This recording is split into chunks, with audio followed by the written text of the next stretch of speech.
Shalom saudara-saudari, bertemu lagi kita di dalam program ROR TNI Malaysia. Mesej yang Pastor Chris bawakan kepada kita pada hari ini bertajuk Keberkatan dari Kitab Suci.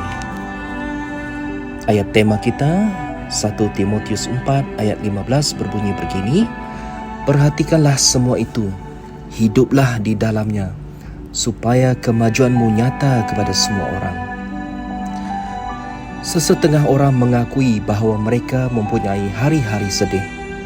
Kadang-kadang mereka gembira dan pada masa yang lain mereka merasa tertekan, tidak gembira dan berharap mereka dapat menghentikan semua itu. Seandainya orang seperti itu menderma firman dan mendapatkan inspirasi dari kitab suci, situasi mereka akan berbeza sepenuhnya. Saya selalu diinspirasikan dan diberkati oleh firman. Saya tidak mempunyai hari-hari sedih atau hari-hari yang mengecewakan. Saya selalu berada di atas, sentiasa terinspirasi. Alkitab berkata, segala tulisan yang diilhamkan Allah memang bermanfaat untuk mengajar, untuk menyatakan kesalahan, untuk memperbaiki kelakuan, untuk mendidik orang dalam kebenaran. 2 Timotius 3 ayat 16. Fikirkanlah hal itu. Kitab suci diilhamkan oleh Tuhan. Ini bermakna kitab suci itu adalah hembusan Tuhan. Kemudian ia mengatakan bahawa kitab suci itu bermanfaat, yang bermaksud ia memberikan kamu kelebihan. Kitab suci itu juga untuk doktrin, yang bermakna yang mengajar dan menetapkan kamu, yang menyatakan kesalahan dan memperbetulkan kesalahan. Firman itu membentuk perwatakan kamu dan memberikan kamu pemikiran yang baru. Dan akhir sekali, kitab suci itu merupakan satu buku manual untuk kehidupan kebenaran. Tidak ada bahan lain yang sebegini baik untuk kehidupan. Tiada bahan lain yang boleh memberikan kamu keuntungan dan inspirasi yang kamu perlukan untuk menang dalam kehidupan setiap hari. Ayat Injil yang ke-17 memberitahu kita hasil daripada menyemai kitab suci dan menerapkan diri kamu dengan tekun kepada kitab suci. Ia berkata, dengan demikian setiap manusia kepunyaan Allah dipelengkapi untuk setiap perbuatan baik. Inilah berkat dari kitab suci itu. Ayat-ayat Injil itu diberikan untuk menjadikan kamu seorang yang sangat percaya, dipelengkapi untuk setiap kerja yang baik. Inilah kecemerlangan, tiada apa yang kurang. Saya sudah tahu sejak dari usia yang muda bahawa saya akan menjadi cemerlang dalam hidup saya. Saya menemui beberapa perkara dalam kitab suci yang mengagumkan saya. Pengertian yang mutlak bahawa saya akan menjadi seorang yang sangat percaya. Ianya seperti peluru yang telah diprogramkan. Saya tahu ke mana arah tujuku. Firman yang diberikan itu memprogramkan saya untuk kejayaan, untuk kecemerlangan, untuk kemakmuran dalam segala sesuatu. Tidakkah kamu membaca tentang Abraham, Musa dan Daud? Mereka berjaya dalam segala-galanya melalui firman Tuhan. Dan begitu juga melalui inspirasi firman, kamu juga boleh berjaya dan tiada persoalan mengenainya. Kajilah firman untuk dirimu sendiri. Luangkan masa untuk merenungkan kitab suci. Hasil daripada itu adalah kehidupan kejayaan yang tidak dapat disangkalkan. Kehidupan kemuliaan yang sentiasa bertambah-tambah dan kehidupan kemakmuran yang tiada berkesudahan. Alkitab berkata, janganlah engkau lupa memperkatakan kitab Taurat ini, tetapi renungkanlah kitab itu siang dan malam, supaya engkau mentaati dan bertindak sesuai dengan segala yang tertulis di dalamnya.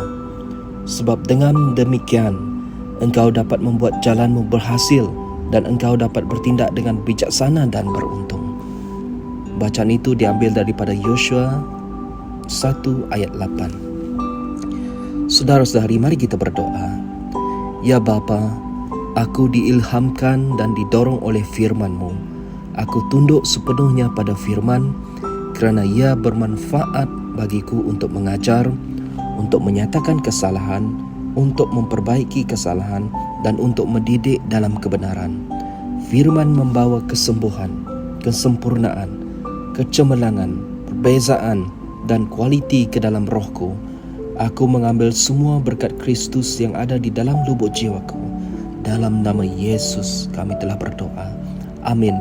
Sebagai renungan tambahan, kita dapat melihat di dalam Yosua 1 ayat 8, Mazmur 119 ayat 15 hingga 16, dan Mazmur 119 ayat 47 dan 48. Terima kasih, Tuhan memberkati semua.